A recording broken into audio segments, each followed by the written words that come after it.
Assalamualaikum warahmatullahi wabarakatuh.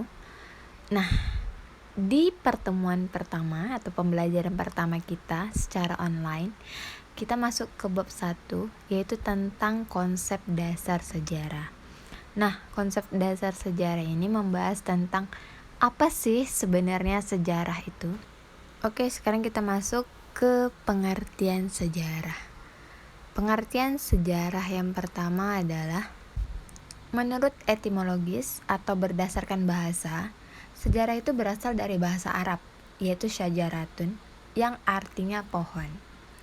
Kenapa sih bisa diartikan sebagai pohon? Karena pada zaman dahulu, bangsa Arab itu mengurutkan silsilah keluarganya dengan lambang pohon. Pengertian sejarah yang nomor 2 yaitu menurut KBBI, Kamus Besar Bahasa Indonesia, pengertian sejarah adalah asal-usul, keturunan atau silsilah, kemudian ada kejadian atau peristiwa yang benar-benar terjadi di masa lampau.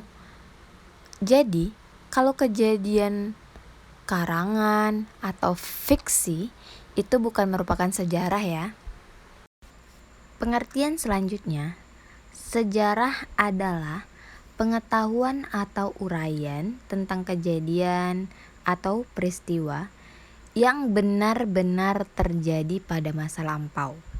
Maksudnya, sejarah itu juga bisa diartikan sebagai jalan cerita dari sebuah peristiwa yang benar-benar terjadi di masa lampau.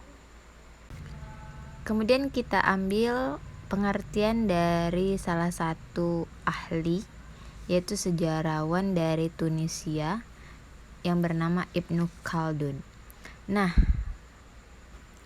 menurut Ibnu Khaldun, sejarah itu adalah catatan tentang manusia dan peradabannya dengan seluruh proses perubahan secara nyata dengan segala sebab dan akibatnya. Oke, jadi tadi adalah beberapa pengertian dari sejarah. Kalau menurut kalian, apa sih pengertian sejarah itu? Oke, setelah kita tahu apa sih arti sejarah, kita masuk ke pembahasan selanjutnya yaitu unsur-unsur sejarah.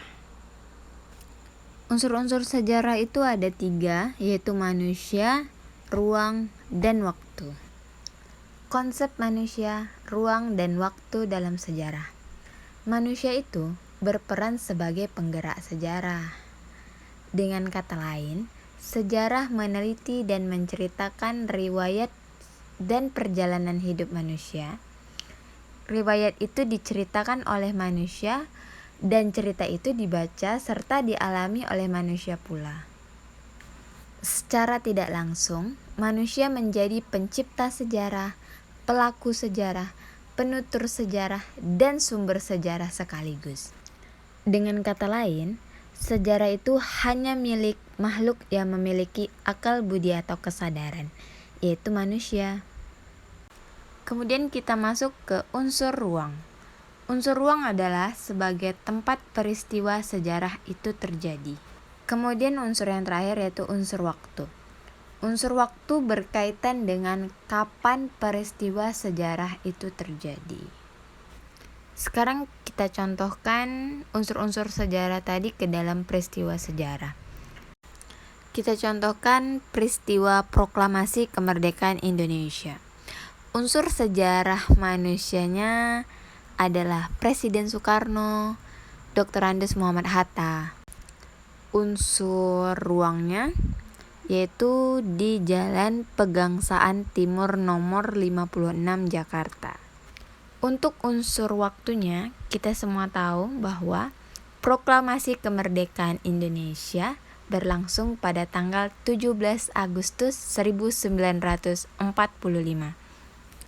Nah, tugas yang kedua, kalian tuliskan juga ya contoh peristiwa sejarah beserta unsur-unsurnya.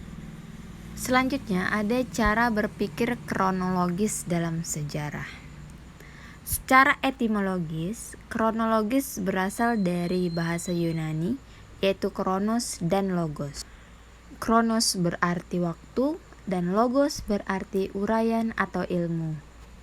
Jadi bisa disimpulkan bahwa kronologi adalah ilmu tentang waktu yang membantu untuk menyusun peristiwa atau kejadian-kejadian sejarah sesuai urutan waktu terjadinya.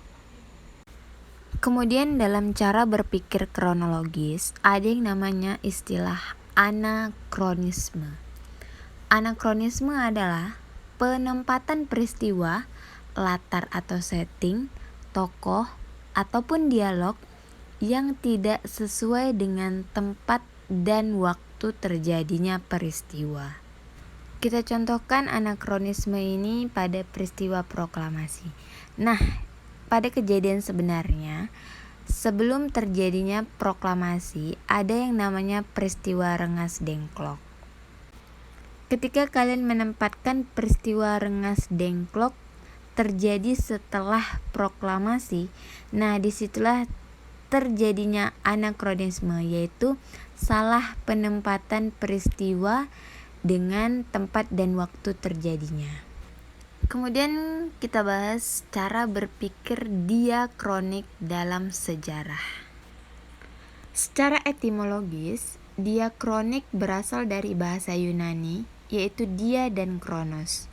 Dia mempunyai arti melampaui atau melalui, sedangkan kronos berarti waktu. Jadi bisa disimpulkan bahwa diakronik berarti sesuatu yang melintas, melalui, dan melampaui dalam batasan waktu. Contohnya adalah penjajahan Jepang di Indonesia berlangsung antara tahun 1942 sampai 1945.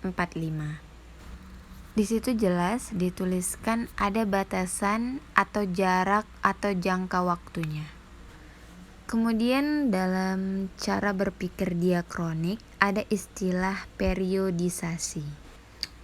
Periode atau periodisasi adalah pembagian peristiwa-peristiwa sejarah dalam tahap-tahap dan pembabakan tertentu. Periodisasi sejarah di Indonesia itu sendiri terbagi menjadi 9 babak, yaitu masa praksara atau masa prasejarah.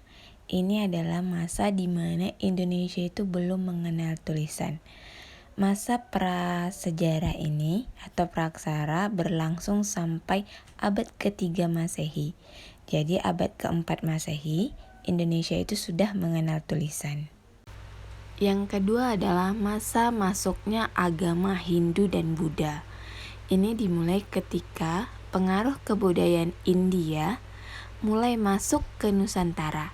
Itu sekitar abad ke-4 Masehi hingga runtuhnya kerajaan Majapahit pada abad ke-15. Masa yang ketiga adalah masuknya agama Islam. Dimulai pada abad ke-13, walaupun sebenarnya Islam itu sudah masuk ke Indonesia pada abad ke-7. Dan masa ini berakhir sampai ketika bangsa Eropa masuk ke Nusantara sekitar abad ke-16.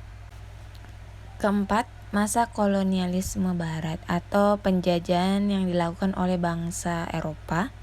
Ini dimulai ketika abad ke-16 dan berakhir pada abad ke-20.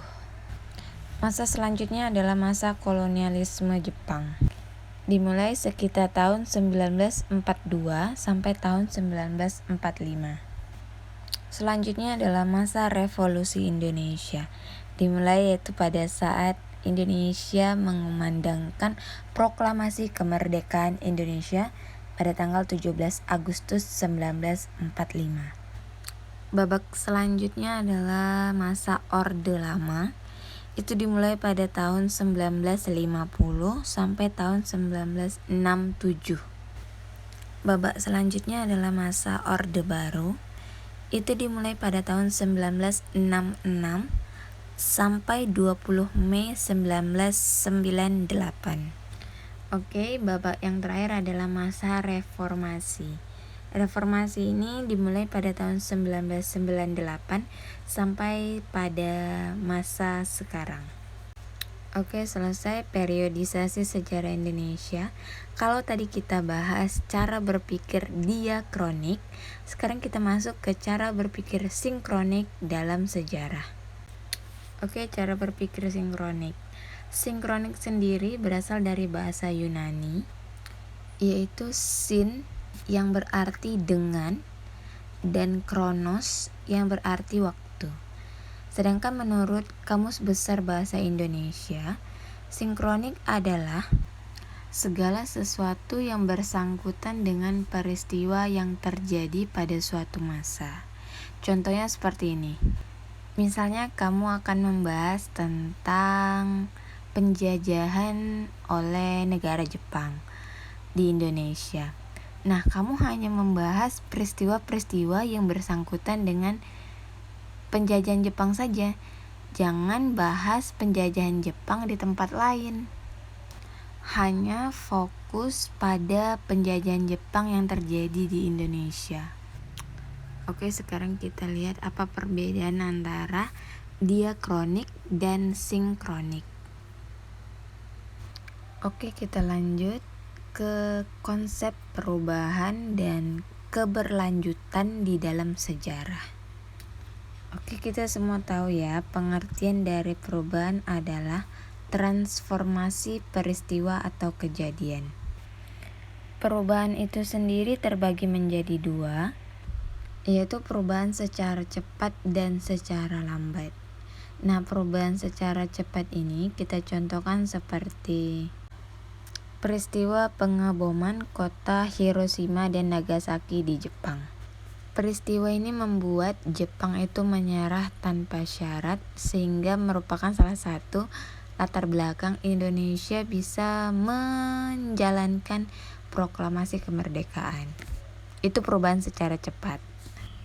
Nah, kalau perubahan secara lambat, kita contohkan dengan proses evolusi manusia, di mana perubahan-perubahan yang terjadi di dalam tubuh atau hidup manusia itu berlangsung puluhan atau bahkan jutaan tahun.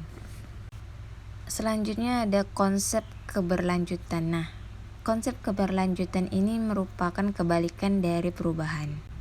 Keberlanjutan adalah berjalannya suatu peristiwa secara berkesinambungan atau kontinuitas, konsisten, tanpa terputus dalam kurun waktu yang lama. Keberlanjutan ini kita contohkan dalam hal penjajahan. Di Indonesia, penjajahan itu pertama sekali dimulai oleh bangsa Portugis. Kemudian dilanjutkan oleh bangsa Spanyol, kemudian beralih lagi menjadi bangsa Inggris, kemudian sampailah bangsa Belanda. Nah, ketika bangsa Belanda selesai, dilanjutkan pula oleh bangsa Jepang. Nah, ini yang dinamakan suatu peristiwa secara berkesinambungan atau continue. Oke, sudah selesai materi kita hari ini. Jangan lupa tadi sepanjang video ini ada tugas yang diberikan ya. Dan terima kasih.